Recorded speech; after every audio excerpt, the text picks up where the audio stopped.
창세기 1장 29절에서 31절 말씀입니다. 하나님이 가라사대 내가 온 지면에 심했는 모든 채소와 씨 가진 열매 맺는 모든 나무를 너희에게 주노니 너희 식물이 되리라. 또 땅의 모든 짐승과 공중의 모든 새와 생명이 있어 땅에 기는 모든 것에게는 내가 모든 푸른 풀을 식물로 주노라 하시니 그대로 되니라.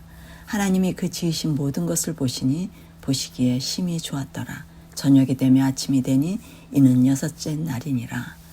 이렇게 사람과 동물의 최선의 음식을 창조시에 지정하여 주셔서 생명이 충만하여 건강하게 삶을 살도록 하셨습니다. 에덴에서 하나님이 주신 음식은 짐승과 사람에게 독소 없이 피를 맑게 하여 건강하게 하고 행복하게 살도록 마련하신 최상의 음식입니다. 노아 홍수 창세기 1장 29절에 먹거리의 창조의 법칙이 변경되었는데 사람들의 먹거리가 고기가 추가되었고 노아 홍수 후에 허락하신 고기는 피를 뺀 정한 동물의 고기였지만 오늘날 고기들은 피를 빼지 않은 정한 동물이 아니고 오염된 부정한 고기들을 먹게 되므로 병든 고기를 먹고 병든 피와 기름기가 몸에 들어오게 되면서 피가 걸어지고 불결해지고 과식으로 인한 영양과잉은 노폐물을 만들어 기관에 쌓여 염증이 발생하고 암 등 각종 질병이 생기게 되었습니다. 이렇게 노아 홍수 후 하나님께서 창조법에 주신 채식 위주의 식생활이 인류의 죄된 입맛으로 변질되어 육식 위주의 식사로 바뀌게 되면서 하나님의 마음으로 짐승의 생태계를 잘 보존하라고 하시는 계명을 범하게 되었습니다. 그럼으로써 우리의 평균 수명이 급격히 하강하게 되었고 지구 환경 오염으로 인하여 자손들에게 재앙이 이르게 됩니다. 우리는 힘을 내기 위하여 고기를 먹어야 한다고 생각하지만 의외로 기운을 내야 하는 많은 운동선수들 가운데 특별히 최정상에 오른 선수들이 채식 식단을 선호하고 있다는 보고를 듣게 됩니다. 그들은 고기를 먹었을 때보다 채식을 했을 때 에너지의 수준이 더 높아지고 신체의 기능이 향상되고 운동 능력이 월등하다고 고백합니다.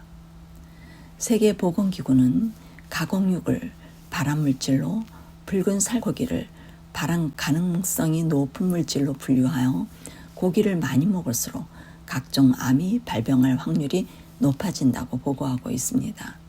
이러한 이유로 암협회에서는 암 예방을 위한 식단으로 저지방에 기초한 채식을 할 것을 권유하고 있으며 모든 사망 원인의 발생 가능성을 25% 이상 낮추어 건강하게 장수할 수 있도록 해준다는 실험 연구도 밝혔습니다. 창세기에 사람이 짐승을 사랑하며 보존하도록 주신 하나님의 뜻이 지켜지지 않고 있고 창조의 법이 가볍게 여겨지므로 우리에게 재앙이 이르고 있습니다.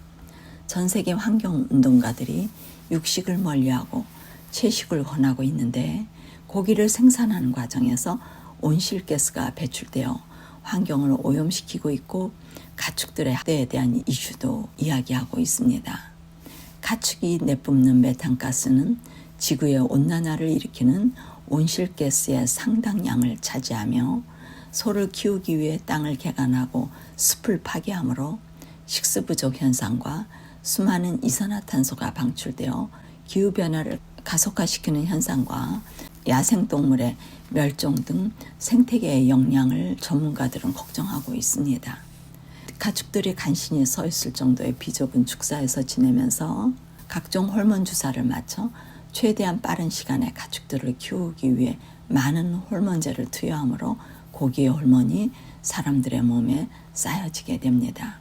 이러한 호르몬 성분이 사람의 몸에 계속 축적되다 보면 뇌 건강에 위협이 될 수 있고 전두엽은 문제 해결력, 판단력 등 고도의 사고의 기능을 담당하는 기관인데 뇌의 전두엽이 손상되면서 우울증, 주의력 부족, 강박증 등 여러 가지 뇌 질병이 발생할 위험이 많이 있습니다. 채식에는 우울증을 치료하는 놀라운 효과가 있는데 실험을 해보면 채식주의자는 비채식주의자보다 우울증 지수가 낮고 행복 지수는 더 높게 나오는 경향을 보였다고 합니다.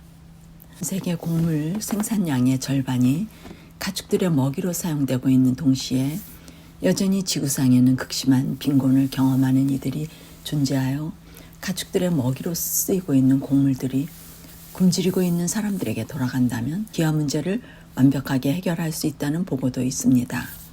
육류 섭취와 함께 해산물 섭취도 나날이 증가하고 있는데 전 세계적인 해산물 수요를 만족시키기 위해 매일 바다에서는 엄청난 남획이 이루어지고 있습니다. 저인망 그물을 활용해 바닥의 밑바닥에 있는 것들로부터 모든 해양 동물들을 포획하는 방법이 자주 쓰이고 있고 그 결과 전 세계 어류 개체수는 나날이 줄어들어가고 있는 실정이며 앞으로 거의 모든 어류들이 멸종 직전의 상태에 이를 것이라는 비극적인 전망까지도 나오고 있을 정도입니다. 채식을 통해 해산물의 수요를 현저하게 줄이면 해양 생태계가 멸종하는 것을 막을 수 있다고 합니다. 일본 교토 의대 머리 교수와 WHO의 협력으로 10년간 세계 25개국 57개 지역을 대상으로 한 연구에 따르면 장수하는 사람들의 식생활에는 공통점이 있다고 합니다.